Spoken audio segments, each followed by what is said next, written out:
Good evening. This Sunday marks a somber yet resilient anniversary for the town of Albion. As a community looked to rebuild, student athletes from Northwestern High School definitely gave everyone something to cheer about 35 years ago. May 31st, 1985. This was the aftermath following a devastating tornado that ripped through Albion, Pennsylvania. We lose over 100 homes. Families were absolutely displaced. They moved out of town. And it was really devastating because there was nothing that could be immediately done to rebuild the town in a short-term fashion. I can recall heading into town just to try to ascertain if our friends were alive. At 17 years old, 18 years old, your world is kind of small, and we were concerned. And I can remember heading into the town that night, and the destruction was incredible. Just days later, the Northwestern softball team took a vote and played in the District 10 title game. Eventually, the Lady Wildcats would finish state runner-up weeks later. It wasn't necessarily a surprise that for some reason you had a bunch of fantastic female athletes then all of a sudden be matched by the male athletes of those same grades coming together for the football season. In the fall of 1985, the Northwestern football team lost the season opener to Corey. It would be the last loss they suffered that season. The talent was there, the people were there, but I think we needed that one spark in that second game.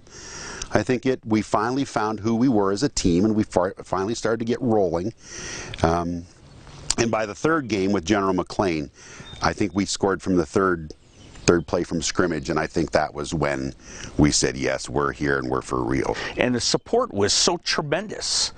Again, from people who had just suffered personal tragedy, financial tragedy, whatever it was, these people used the football team to rally around.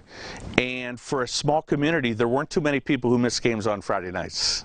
Eventually, Northwestern would be co-champions of the Erie County League and went on to win the first ever District 10 championship, a 40-7 victory over Reynolds. There weren't egos.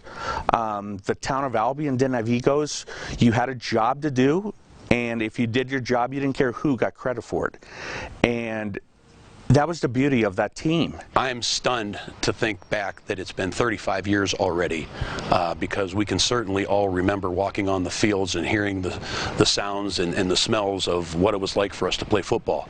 And I can say without a doubt that we miss it dearly. The two classes that were behind us, we had a core group of guys that had been together since 1979, and we were brothers. We were going to win at any cost. We're just a special group of guys who would have played hard for one another and didn't bicker and didn't argue, and we went out and played, and I think we did what we had to do, and we had fun doing it too. There's nothing like celebrating a championship and a win and doing it with the guys you love.